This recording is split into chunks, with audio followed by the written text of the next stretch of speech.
Si en el estudio anterior hablamos de cuál es la meta del discipulado, en este hablaremos de cuál es la medida del discipulado. Cómo uno puede saber, cómo uno puede medir para el propio provecho, no para juzgar a nadie más y evaluar a nadie más, que este proceso del discipulado está funcionando, está dando resultados.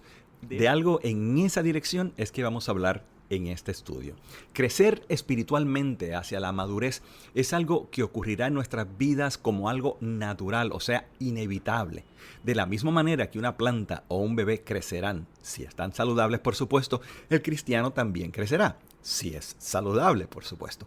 Dicho crecimiento ocurrirá si, por un lado, hacemos lo que conduce a una vida cristiana saludable, las disciplinas espirituales de las que ya hablamos en otro estudio de esta serie, y si evitamos el control de nuestro ser natural, de nuestra naturaleza carnal, o la carne, como se le llama en el Nuevo Testamento. Aunque es tema para otro estudio, permítame decir lo que la Biblia, particularmente en Romanos 6 al 8 y en Gálatas 5, afirma sobre esto y que es fundamental. La naturaleza carnal, o sea, la carne, y no se refiere a nuestro cuerpo, sino a esa naturaleza carnal que tiende al pecado, no tiene por qué dominarnos.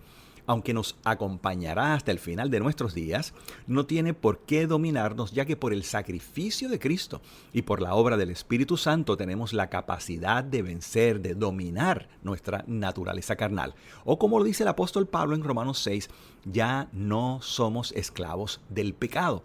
El verso 4 de ese capítulo 6 de Romanos dice: por tanto, mediante el bautismo fuimos sepultados con Él en su muerte, a fin de que, así como Cristo resucitó por el poder del Padre, también nosotros llevemos una vida nueva. Verso 6, Romanos 6, 6. Sabemos que nuestra vieja naturaleza fue crucificada con Él para que nuestro cuerpo pecaminoso, o sea, nuestra carne, perdiera su poder, de modo que ya no siguiéramos siendo esclavos del pecado. Y más adelante en el 6:17 de Romanos dice: pero gracias a Dios que aunque antes eran esclavos del pecado, ya se han sometido de corazón a la enseñanza que les fue transmitida. Por último, el 6:22, Romanos 6:22, pero ahora que han sido liberados del pecado y se han puesto al servicio de Dios, cosechen la santidad que conduce a la vida eterna.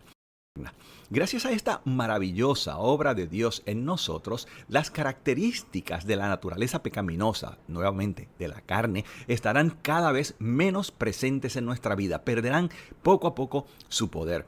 En Gálatas capítulo 5, versos 19 al 21, encontramos algunas de las expresiones de esa naturaleza carnal. Recuerden, la lista, por supuesto, no es exhaustiva, pero sí impresionante. Verso 19 de Gálatas dice: las obras de la naturaleza pecaminosa se conocen bien: inmoralidad sexual, impureza y libertinaje, idolatría y brujería, odio, discordia, celos, arrebatos de ira, rivalidades, disensiones, sectarismos y envidia, borracheras, orgías y otras cosas parecidas. Les advierto ahora, como antes ya lo hice, que los que practican tales cosas no heredarán el reino de Dios. Esta lista, por supuesto, y ya terminó la cita de Pablo, esta lista, por supuesto, no se refiere a cosas que podamos hacer en un momento dado, qué sé yo, en una caída, en un momento de debilidad, en que fallamos.